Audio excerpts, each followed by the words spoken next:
말씀은 마태복음 5장 17절부터 20절까지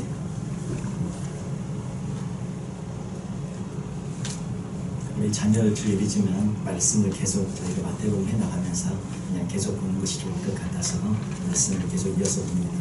마태복음 5장 17절부터 20절까지 우리 다 같이 한 목소리로 같이 읽도록 하겠습니다. 내가 율법이나 선지자를 폐하러 온 줄로 생각하지 말라. 폐하러 온 것이 아니요 완전하게 하려 함이라.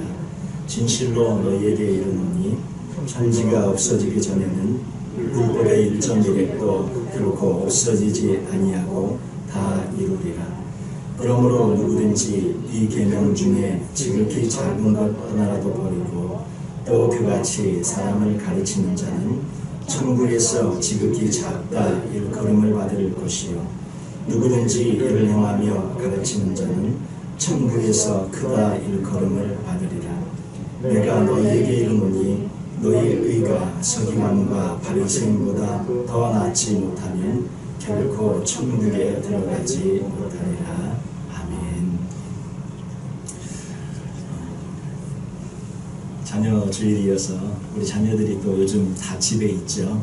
우리 또 장성한 자녀들은 또 이제 각각 가정을 이루면서 또 그 가정 안에서 열심히 또 살아가고 있을 텐데 우리 아직 이제 자라나는 그런 자녀들이 있는 집은 아이들이 집에 있어서 그 아이들과 함께 이렇게 또 집에서 지내면서 또 돌보고 챙기고 또 이렇게 하는 그런 또 좋은, 어떻게 보면 힘들고 그럴 수도 있지만 더 좋고 귀한 복된 시간이 또 되는 줄 압니다. 또 우리 자녀들 가운데 이미 결혼을 한 그런 자녀들의 가정은 또 이렇게 손자 손녀들이 아마 있을 터인데 그들과 함께 또 치열하게 아마 살고 있을 텐데 늘 가정을 위해서, 자녀들을 위해서, 또 손자 손녀들을 위해서 기도하시며 축복으로 나아가는 우리 모든 성도님들이 또 되시길 바랍니다. 오늘 자녀주일인데 자녀주일 자체에 대한 말씀입니다. 사실 자녀들을 키우고 있는 저희 어른들, 우리 부모님들, 결국 우리의 신앙이 우리 자녀들을 양육하고 자녀들을 축복으로 인도하는 그런 도구가 되어지고 결국 우리들의 믿음이 우리 자녀들을 더 귀한 은혜와 은총으로 인도하는 그런 도구가 되어지기 때문에 오늘 말씀은 저희 마태복음을 계속 이어서 보면서 우리 자신들이, 결국 부모된 우리들이 하나님 앞에 더 나아가고 더 깊게 나아가서 우리들이 더 깊어지고 더 성숙해지고 우리들의 믿음이 더 높은 믿음에 올라가게 되면 그 축복을 결국 자녀들이 받게 되어지니까 자녀들을 위해서 무엇을 특별한 것을 한다든지 무슨 이벤트를 한다든지 자녀들을 위해서 무슨 선물을 준다든지 보다 사실은 더 귀한 것은 우리 부모된 저희들 자체의 변화가 아닐까 싶습니다. 저희들의 진정한 변화가 자녀들을 축복으로 인도하고 저희들이 더 주 앞에 가까이 가는 그런 모습이 자녀들에게 사실은 더 큰 은혜와 영적인 유익을 끼친다고 생각되어져 볼 때에 이 오늘 말씀을 통해 저희들이 하나님 앞에 우리가 더 가까이 가고 우리 부모가 먼저 주 앞에 더 은혜로 나아가는 그런 모습이 되어지는 것, 바로 이것이 자녀주일에 저희들이 정말 드려야 될 메시지가 아닌가 싶어서 또 나누어야 될 메시지가 아닌가 싶어서 말씀을 계속 이어나가면서 오늘 말씀을 저희들이 살펴보면서 우리 부모된 저희들이, 우리 할아버지 할머니 된 저희들이 더 주님 앞에 깊게 나가는, 또 저희들이 되기를 도전하는 그런 또 귀한 은혜를 받는, 도전을 받는 그런 시간들이 되어지길 원합니다. 오늘 말씀은 팔복에 이어서 저희들이 지난번에 소금과 빛에 대한 말씀과 이어서 오늘 이제 율법에 대해서 말씀을, 계명에 대해서 말씀을 주고 계시는데 지난번에 저희가 말씀을 나눴었죠. 마태복음 5장 1절에 보면 예수께서 무리를 보시고 산에, 바로 그 산에 올라가 앉으셨다. 그 산이라는 것을 우리가 특별히 그 산, 바로 그 산 이렇게 지칭한 것은 여기가 지금 신의 산은 아니지만 모세가 율법을 받았던 신의 산, 그 율법을 받았던 그 언약을 새로 맺었던 그 신의 산을 주님께서 생각하시고 지칭하시면서 신의 산은 아니지만 그 산이라고 불리는 그 산에서 지금 예수님께서 이스라엘 백성 전체와 제자들과 새 언약을 맺고 있음을 지난번에 저희들의 말씀을 통해 그런 부분을 저희들이 좀 생각해 보았습니다. 근데 언약을 맺을 때 저는 오늘 이 말씀이 굉장히 너무나 큰, 지금 저희가 읽은 마태복음 5장 17절부터 20절까지의 말씀은 거의 구약 전체를 지금 포괄하고 있는 그런 어마어마한 말씀의 분량입니다. 제가 이 말씀 전체를 할 수 있는 데까지, 그래서 이 말씀에 저희들이 다룰 수 있는 부분까지 저희들이 다루기를 원합니다.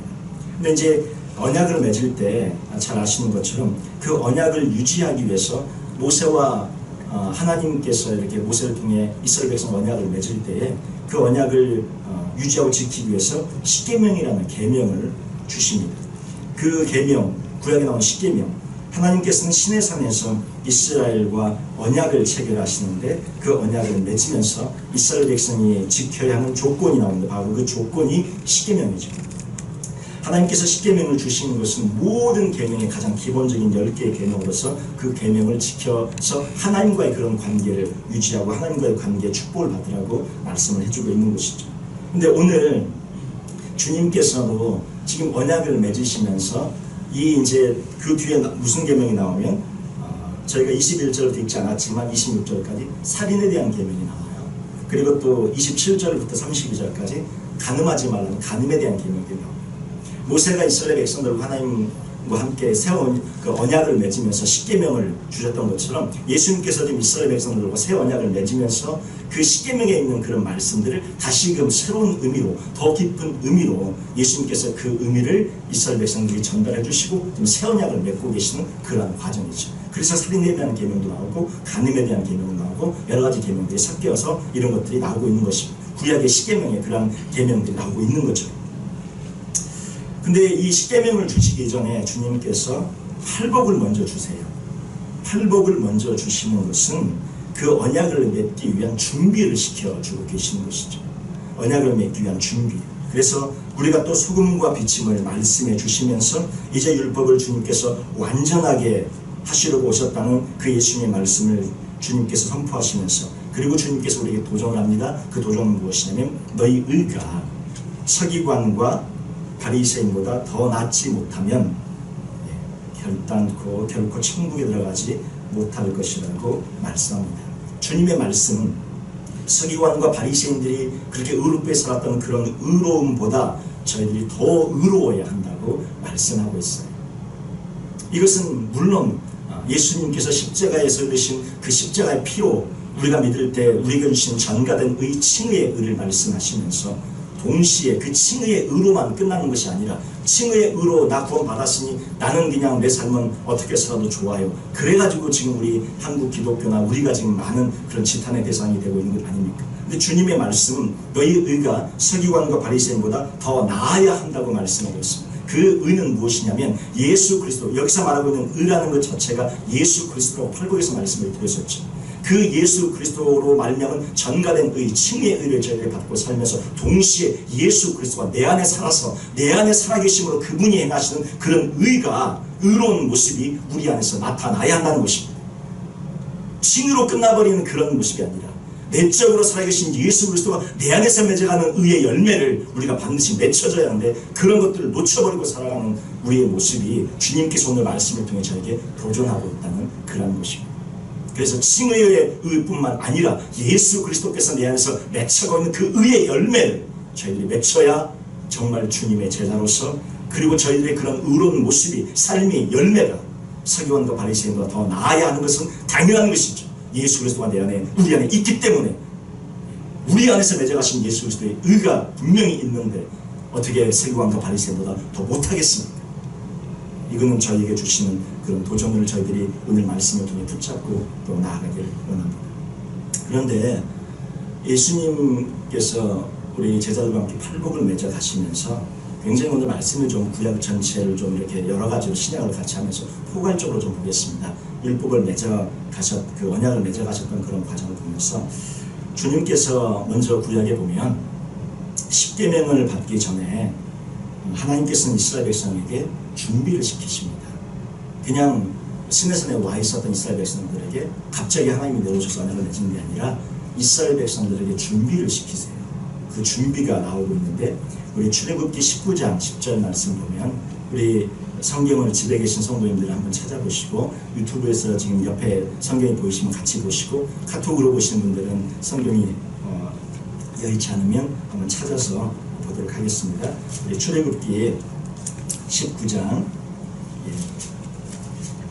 우리 10절 11절 말씀 보시면 여호와께서 모세에게 이르시되 너는 백성에게로 가서 오늘과 내일 그들을 성결하게 하며 그들에게 옷을 빨게 하고 준비하게 하여 셋째 날을 기다리게 하라.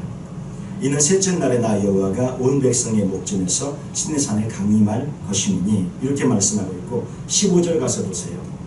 15절에 가서 보면 또 모세가 백성에게 이르되 준비하여 셋째 날을 기다리고 그 다음에 여인을 가까이 하지 말라 하니라. 이렇게 주님께서 지금 십계명을 받기 전에 이스라엘 백성에게 말씀하고 계신 것이 있어요. 성결하라는 것이죠. 몸과 마음을 깨끗하게 하라. 목욕하고 준비하라는 것이죠. 마음도 깨끗하게 하고 이 몸과 마음을 성결하게 하라는 것은 세례를 예표하는 그런 말씀일 수 있겠죠.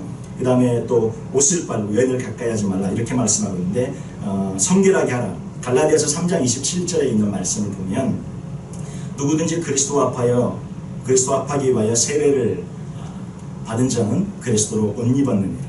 그래서 이 옷을 빨고 이 세례를 받는 것을 상징하면서 예수님과 합하여 세례를 받고 주님으로 옷을 입고 준비하라는 그런 말씀들을 저희들이 신약에서도 볼 수가 있어요.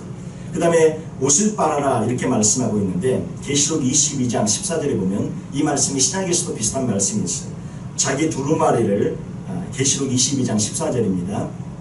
자기 두루마리를 빠는 자들은 복이 있으니 이는 그들이 생명나무에 나아가며 문들을 통하여 성에 들어갈 권세를 받으려 함이로다. 두루마기를 자기 옷을 빠는 자들이 복이 있다고 말씀하고 있습니다. 구약의 십계명 밖에는 옷을 빠라라고 했는데 우리 역시 계시록에도 똑같이 옷을 빠는 자들이 복이 있다고 말씀합니다. 준비하는 것이죠. 언약을 받을 준비, 십계명을 맺을 준비, 십계명을 받을 준비, 하나님과 맺을 그런 언약을 준비하라는 것입니다. 로마서 13장 14절에도 이런 말씀이 있습니다. 오직 주 예수 그리스도로 옷 입고 정욕을 위하여 육신의 일을 도모하지 말라.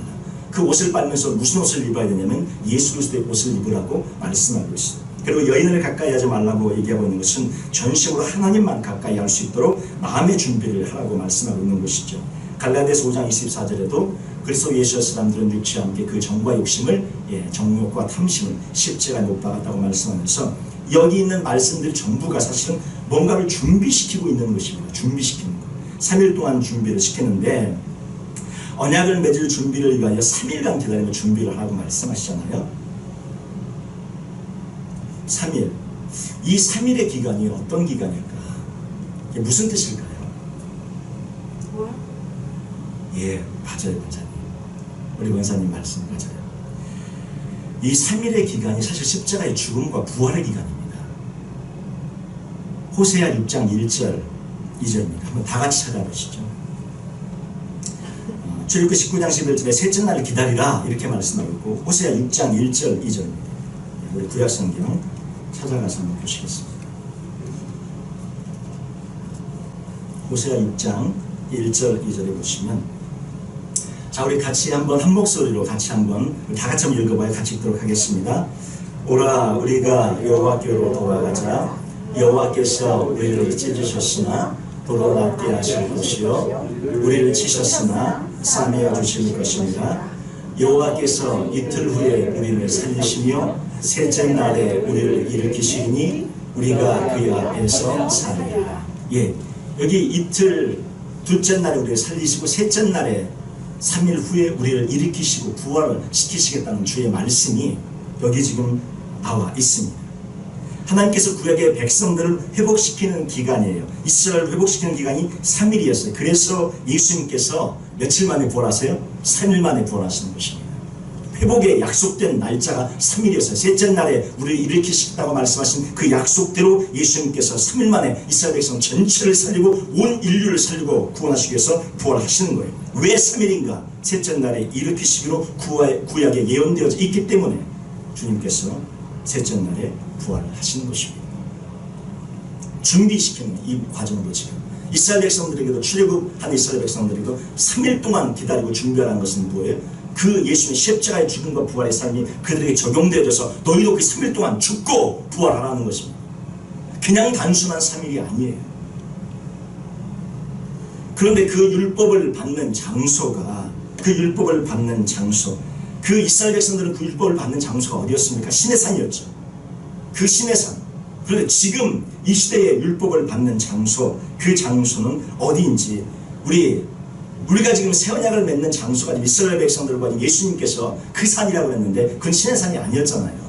그냥 가버나움 어딘지 정확히 알 수 없지만 성지순례 가보시면 여기가 팔복을 하셨던 곳이라고 이렇게 쭉 언덕으로 올라가는 그런 곳에서 팔복 교회가 하나 있긴 한데 정확히는 몰라요. 어딘지. 그러나 신의 산은 아닙니다. 근데 예수님께서 새 언약을 맺으시면서 그 산이라고 말씀하고 있는데 그 주님께서 맺고 계신 그 장소가 어딘지 율법을 지금 오늘날은 예전에는 신의 산에서 이스라엘 백성이 율법을 받았는데 지금은 어느 곳에서 받게 되는지 그 장소를 한번 저희들이 살펴보기를 원합니다. 히브리서 12장 한번 찾아보시죠. 히브리서 12장 18절부터 쭉 한번 보도록 하겠습니다. 제가 18절부터 히브리서 12장 18절부터 21절까지 제가 읽고 그다음에 22절부터 한 4절까지는 같이 읽었으면 좋겠어요. 히브리서 한번 찾아보시고 우리 집에 계셔서 우리 성경도 한번 이렇게 찾아보셔요. 예, 찾아보시면 성경도 직접 보시면서 표시도 하시고 마크도 하시고 이러시면 좋을 것 같습니다.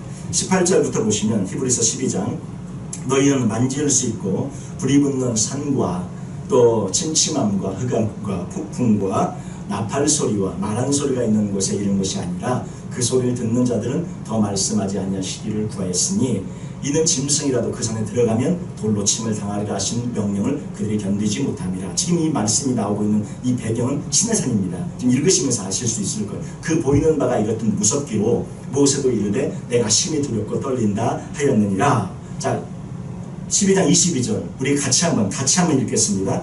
그러나 너희가 이른 곳은 시온산과 살아계신 하나님의 도성인 하늘의 예루살렘과 천만 천사와 그렇게 되어 있어요. 그리고 이제 23절을 가는데 거기 뒤까지는 안 봐도 될 것 같습니다. 여기 보시면 그러나 너희가 이른 곳, 지금 너희가 이른 곳은 어디입니까? 신의 산이죠.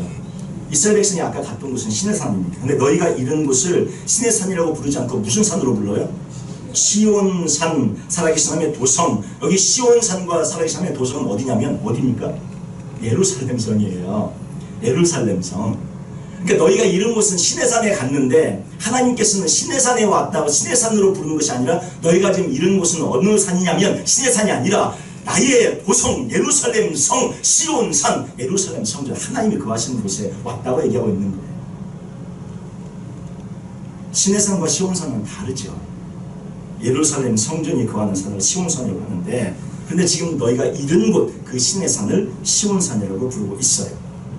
그리고 너희가 이른 그 신의 산 그 신의 산은 시온성인 동시에 하나님의 도성이고 동시에 하늘의 예루살렘이라고 말씀을 하고 있다는 것입니다. 신의 산은 왜 시온성이 됩니까? 하나님을 만나는 곳이기 때문에 그래요.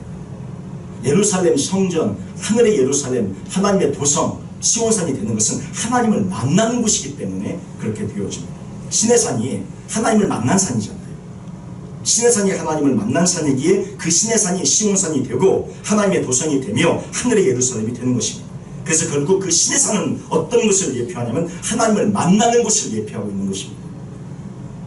하나님을 만나는 곳, 그것이 어디든 간에 시온산이 되어지고 새 예루살렘이 되어지고 하나님의 도성이 되어지는 거예요. 그러면 지금 우리는 하나님을 어디서 만나고 계십니까? 우리 안에 하나님 어디에 거하세요? 우리 안에 거하시잖아요. 지금 우리가 하나님의 성전 있지 않습니까?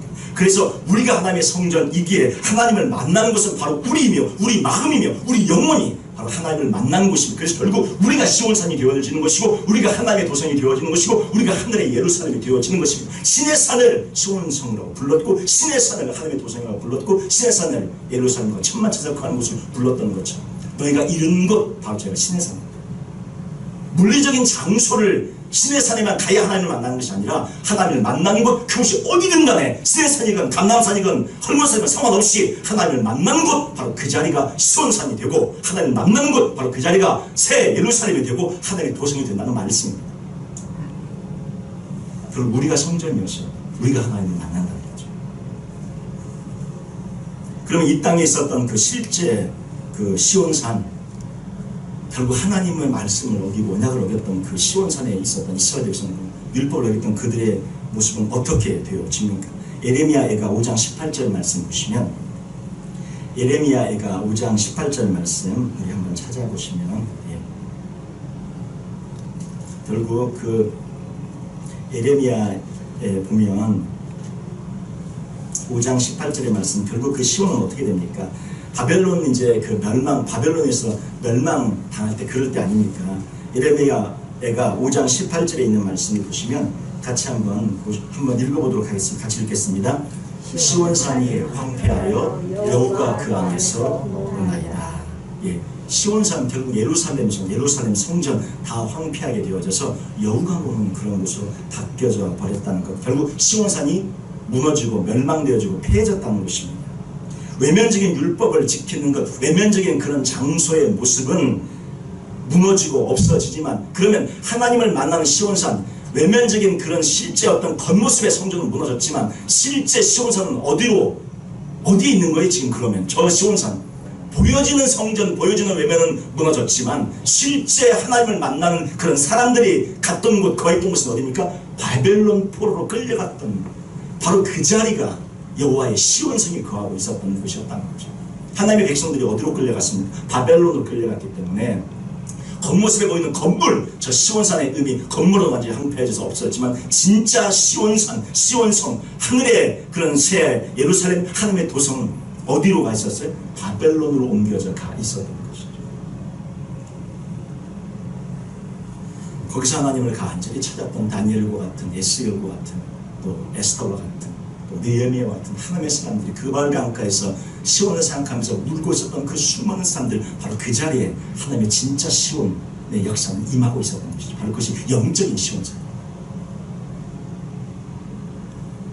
백성을 만나는 곳, 하나님이 그 백성을 만나는 곳, 바로 그것이 영적인 진정한 시온산이죠. 아까 이브리서 말씀을 통해서 신의 산이 시온산이에요. 신의 산 자체가 의미가 있는 것이 아니라 하나님을 만나는 곳, 그것이 어디든 시온산이 된다는 말씀을 전했습니다.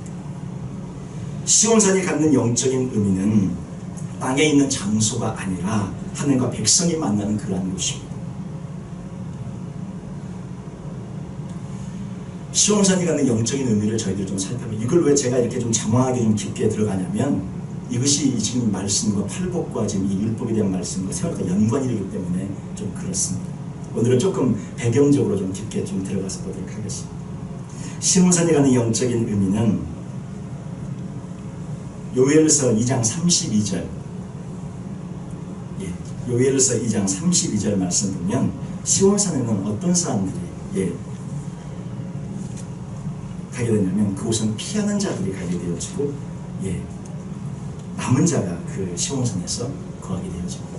우리 요엘서 2장 32절 말씀, 자, 우리 한번 찾아보시기도 하고요. 우리 말씀 옆에 있으니까 같이 이렇게 보시기도 하면 좋겠습니다.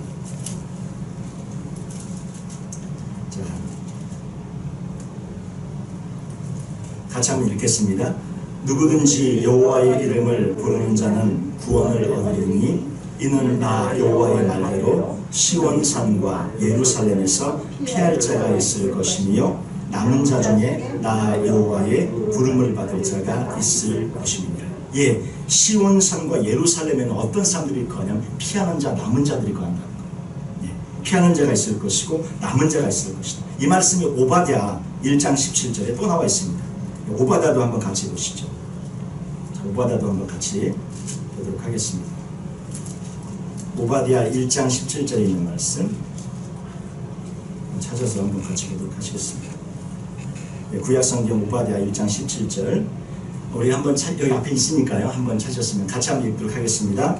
오직 시온산에서 피할 자가 있으니 그 산이 거룩할 것이요 야곱 족속은 자기 기업을 누릴 것이며. 여기도 시온산은 어떤 산이요? 피하는 자, 피할 자들이 거하는 산, 피할 자들이 모이는 산. 하나님 앞에 피하는 거예요. 하나님 앞에 달려오는 거예요. 하나님 앞에 예배로, 하나님 앞에 마음으로 달려가는 사람들이 거하는 곳, 바로 모이는 곳, 바로 그것을 시온산이라고 부르고 있습니다. 열왕기하 19장 30절 31절 말씀입니다. 열왕기하 19장 31절 30절 31절 말씀인데요. 거기도 우리 한번 찾으셨으니까 한번 찾아보시죠.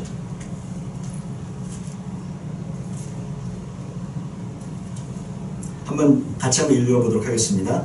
유다 족속 중에서 피하고 남은 자는 다시 아래로 뿌리를 내리고 위로 열매를 맺을지라 남은 자는 예루살렘에서부터 나올 것이요 피하는 자는 시온산에서부터 나오리니 여호와의 열심히 이 일을 이루리라 하셨나이다 하니라. 예, 여기도 시온산에서 뭐가 나와요?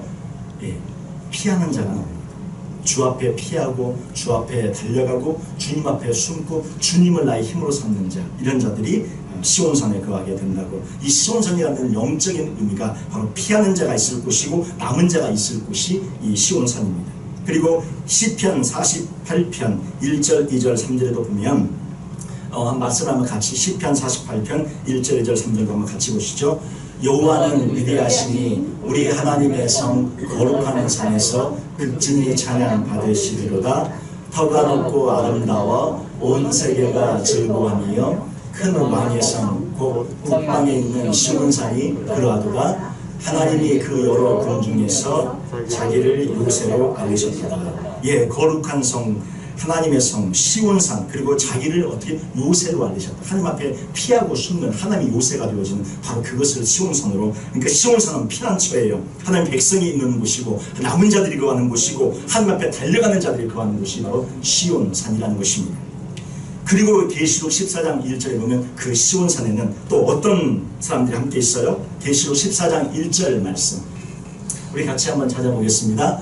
또 내가 보니 보라 어린 양이 시온산에 섰고 그와 함께 14만 4천이 서 있는데 그들의 이마에는 어린 양의 이름과 그 아버지의 이름을 쓰는 것이 있더라. 예, 우리 모두가 예수님이 시온산에 섰고 14만 4천 뭐 특별한 어떤 데서는 자기들만 구원받았다고 14만 4천 얘기하는 그런 게 아니라 하나님 앞에 나오는 예수님이 시온산에 섰고 하나님 앞에 나오는 모든 사람들이 특별히 구원받은 하나님 앞에 깊은 믿음으로 나온 사람들이 다 저 14만 4천 그 안에 포함되어져서 시온산에서 주님과 함께 거하는 그것이 시온산입니다.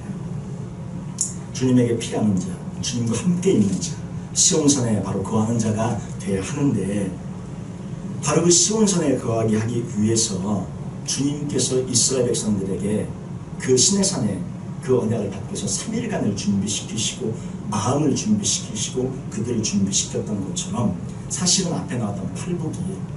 주님께서 지금 주님과 이스라엘 백성들 새로운 새 언약을 맺으시면서 준비시키시는 우리의 마음을 준비시키시는 그런 과정입니다. 팔복이. 그래서 첫 번째로 나온 것이 심령이 마음이 가난한 자는 영의 그 마음이 가난한 자는 이렇게 시작하고 있어요. 이게 준비되어지지 않으면 주님과의 그 새 언약을 맺을 수가 없어요. 이스라엘 백성들이 구약에 맺었던 그 언약은 살인하지 말라, 간음하지 말라, 육적으로만 안 하면 돼요. 진짜 안 죽이면 되고 진짜 간음하지 않으면 돼요. 그런데 주님께서 맺으신 새 언약은 마음에 맺는 언약이기 때문에 그것은 그래서 살인의 의미가 깊어지지 않습니까? 형제를 보고 나가래도 살인이라고 하지 않았어요? 바보라고 해도 살인이고. 간음의 의미가 깊어지지 않습니까? 여자를 보고 음욕을 품는 것도 간음이라고 말씀하고 있어요. 옛날에 이스라엘 백성들이 맺었던 그 언약은 진짜 실제로 살인하지 않고 간음하지 않으면 되었어요. 그러나 주님이 맺으시는 새 언약은 우리의 마음에 맺어지는 새 언약이기 때문에 마음의 그것이 마음의 살인도 살인이고 마음의 간음도 간음이라는 이 새 언약을 주님께서 우리에게 설명해 주기 위해서 팔복의 것을 통해 우리의 마음을 준비시키고 있다는 것입니다. 그래서 심령이 가난해야 이 새 언약을 지킬 수 있는 사람이 될 수 있다는 것입니다. 살인하지 말라, 간음하지 말라. 나와 상관없는 그 주님 그 마음에 그런 것까지 우리가 인간인지를 어떻게 안 하고 살겠습니까? 그것을 철저히 주님 앞에 깨닫고 엎드려야 그래서 심령이 부서져야 한다는 것입니다.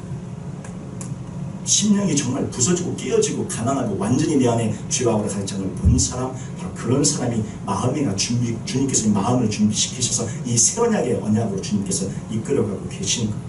새 언약은요 마음으로 지키는 거예요. 옛날에는 진짜로 살인만 안 하면 됐고 간음만 안 하면 됐어요. 그러나 이 새 언약은 그렇게 그 차원을 넘어서 버립니다.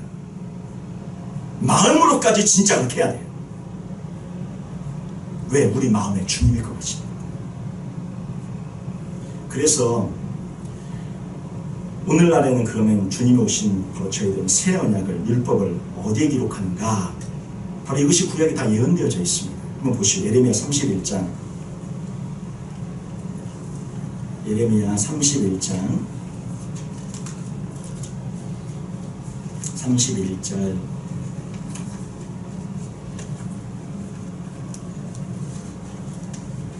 32절 33절인데요. 31절하고 33절 볼게요. 예레미야 31장 31절 같이 한번 보겠습니다.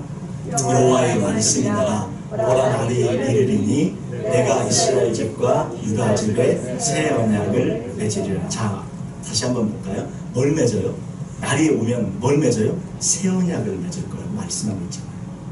모세와 이스라엘 백성들, 그리고 하나님과 이스라엘 백성들이 모세를 통해 맺었던 그 시내산을 맺은 언약이 그것이 아니라 진짜 새 언약을 맺는 때가 온다고 말씀하고 있습니다. 내가 이스라엘 집과 유다 집에 새 언약을 맺을 것이다. 그리고 33절입니다. 같이 한번 33절 같이 한번 보겠습니다. 그러나 그날 후에 내가 이스라엘 집과 맺을 언약은 이러하니 곧 내가 나의 법을 그들의 속에 두며 그들의 마음에 기록하여 나는 그들의 하나님이 되고 그들은 내 백성이 될 것이라 여호와의 말씀이니라. 이 새 언약을 맺는데 이 새 언약을 어디에 둬요? 그들의 속에 나의 법을 어떻게 해요? 그들의 속에 두며 그들의 마음에 기록하겠다고 말씀하고 있습니다. 단순히 살인 안 하면 되고 간음 안 하면 되는 그런 전이 아니라 이 새 언약은 우리의 마음속에 기록해서 내 마음의 법까지 내 마음으로까지 주님께서 터치에 들어오시겠다는 말씀이 내가 너희 마음까지 들어가서 네 마음 안에 이런 생각까지 내가 다스리고 마음 안에 이런 그 모든 것까지 내가 너를 통해 영광을 받겠다고 말씀하고 있는 것입니다.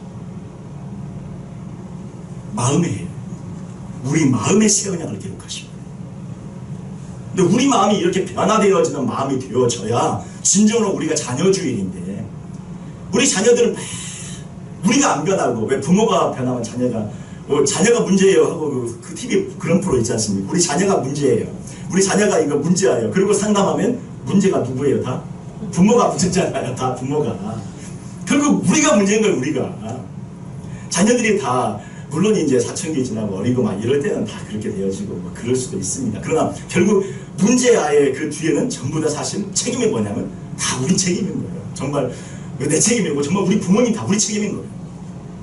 부모가 저렇게 하나님의 말씀을 우리가 지금 이 시대에 살면서 마음의 법을 새 언약을 맺으면서 저렇게 살아가면 우리의 모습이 먼저 변화될 것이고 이 변화된 모습이 자녀들에게 그대로 투영되면 자녀들이 변화될 것인데 우리가 안 돼갖고 우리가 여전히 옛법에 살고 있어요.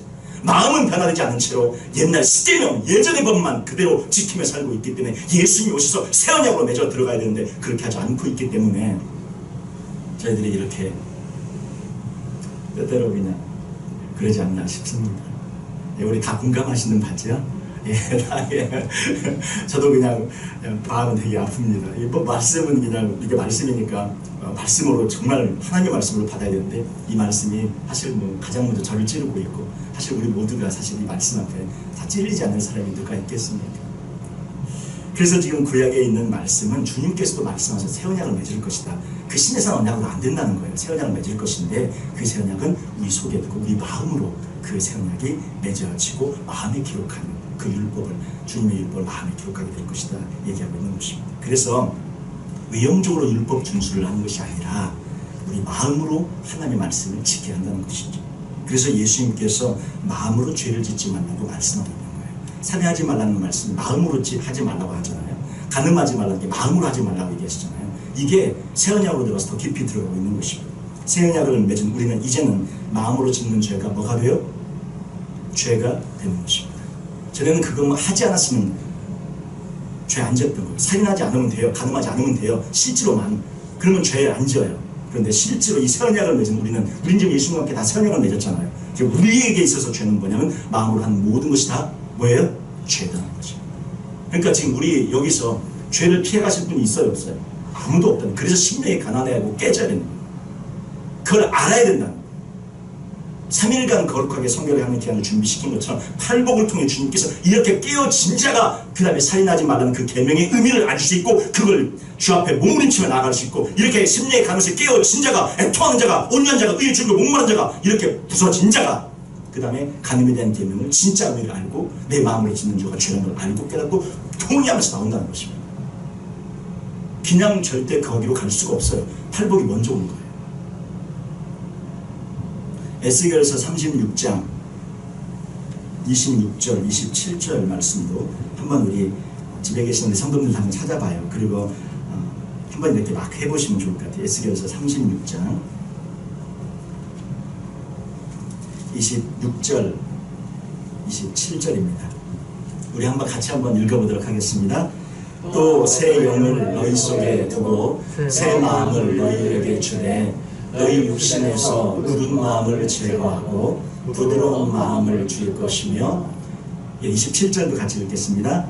또 내 영을 너희 속에 두어 너희로 내 율례를 행하게 하리니 너희가 내 규례를 지켜 행할지라. 예, 앞에 26절 보면 새 영을, 여기 새 영은 성령님을 말씀합니다.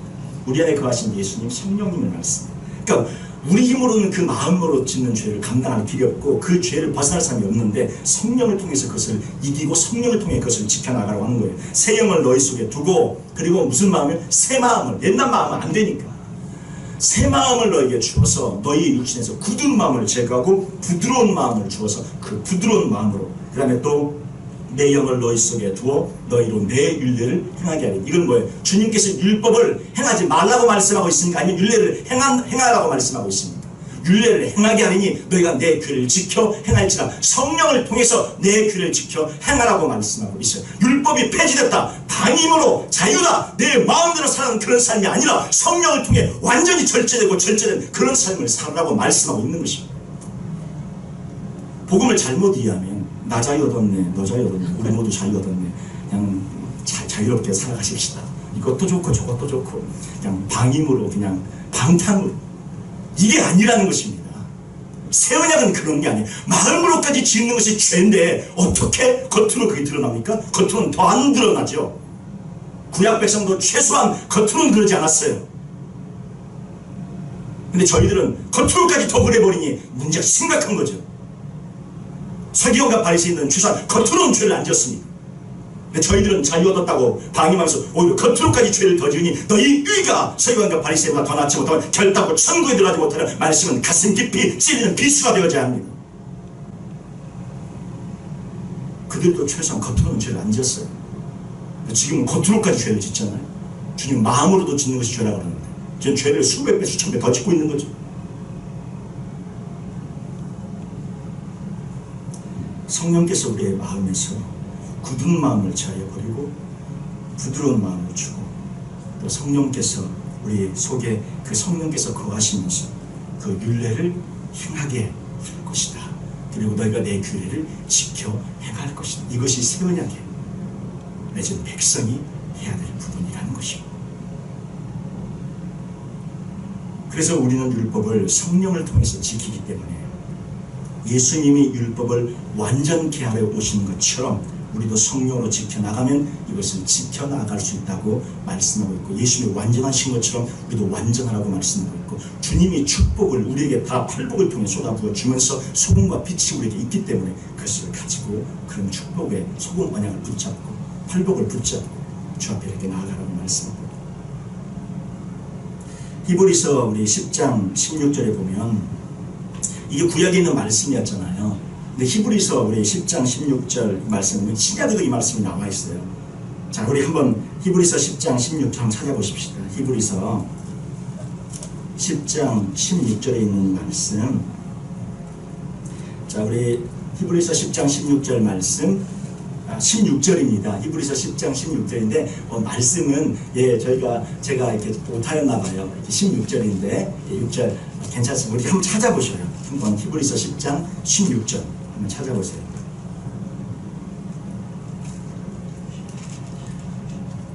히브리서 10장 16절 신약성경 363쪽 거간입니다. 우리 다 찾으셨으면 같이 한번 읽어볼게요.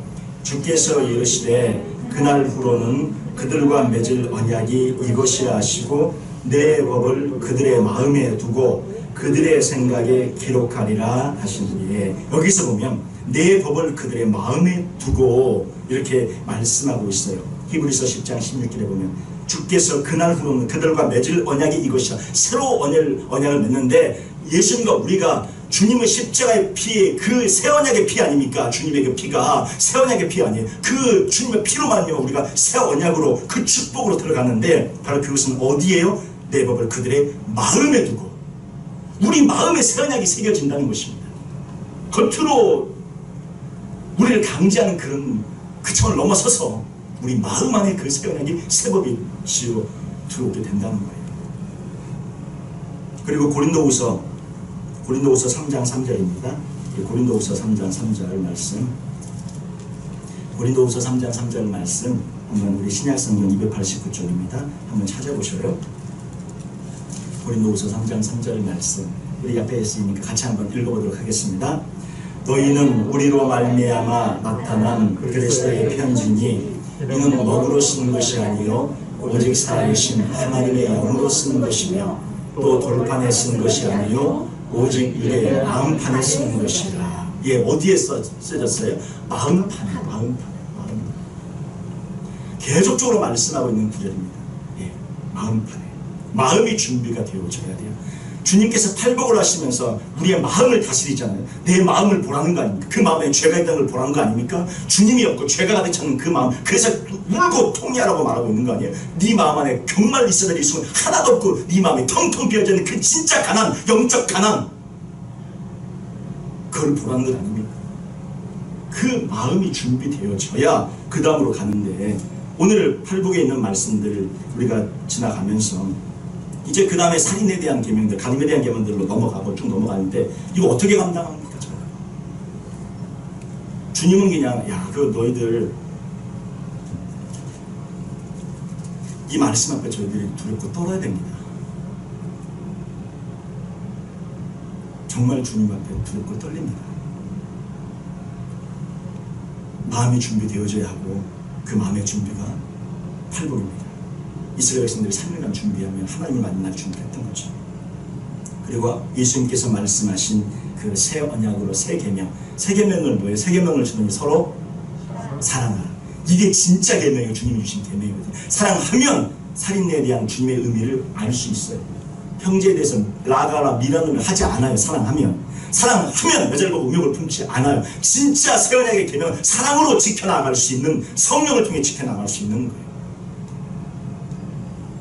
새 계명으로 들어가려면 마음이 준비가 되어져야 돼요.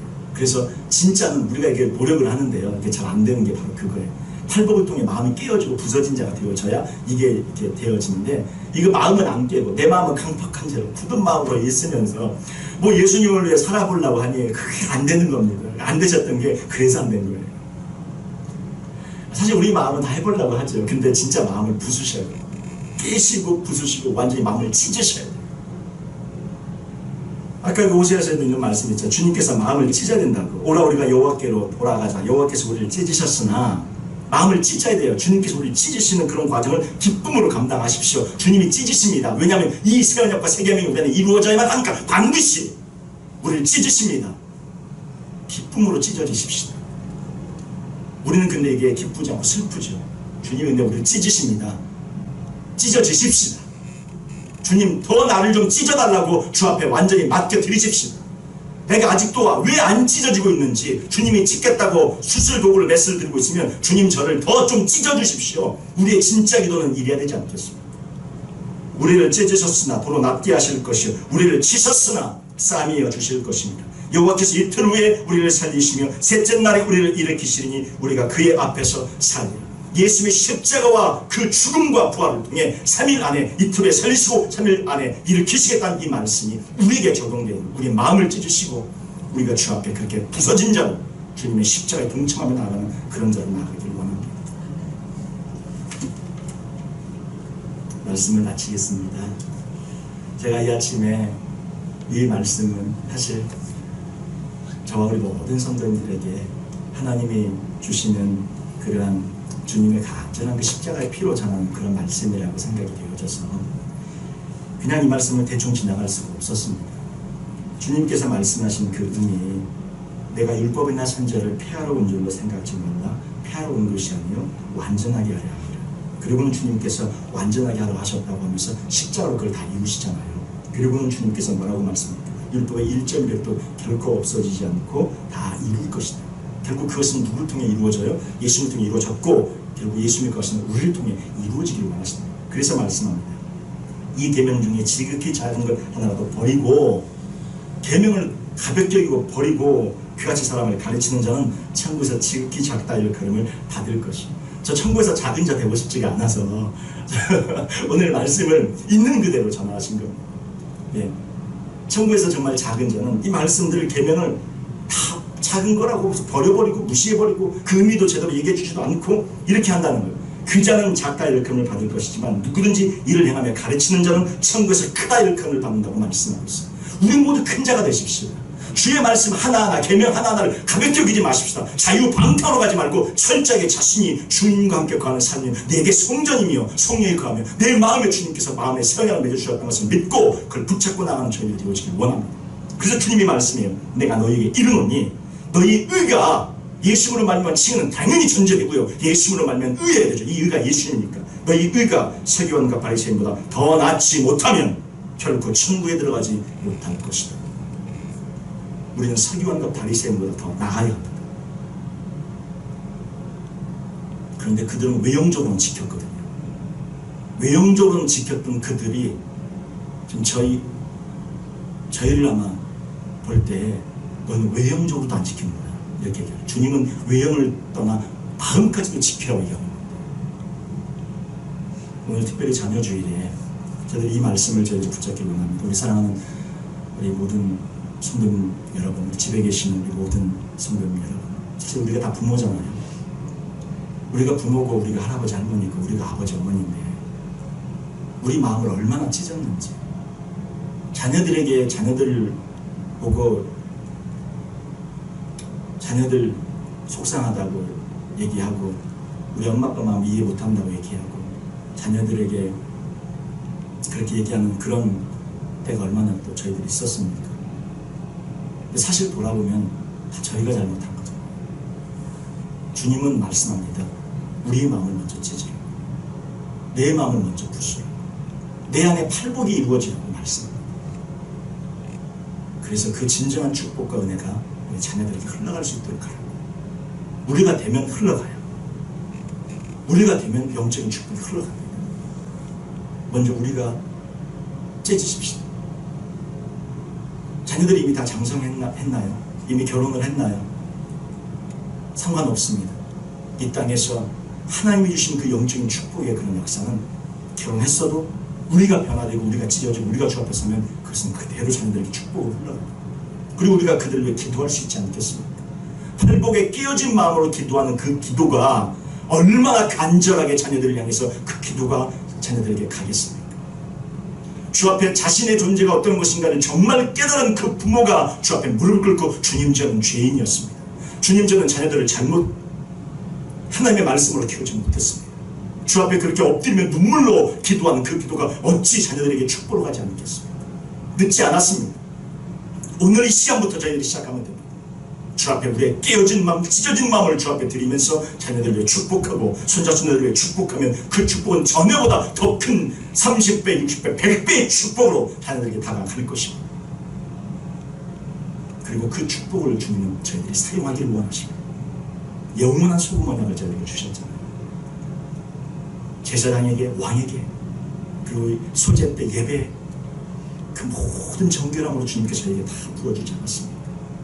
이것을 누리시고 선포하시고 사용하시는 우리 모두가 되시기를 주님의 이름으로 축원을 드립니다. 아멘. 우리 이 시간 잠깐 같이 기도하시면 좋겠습니다.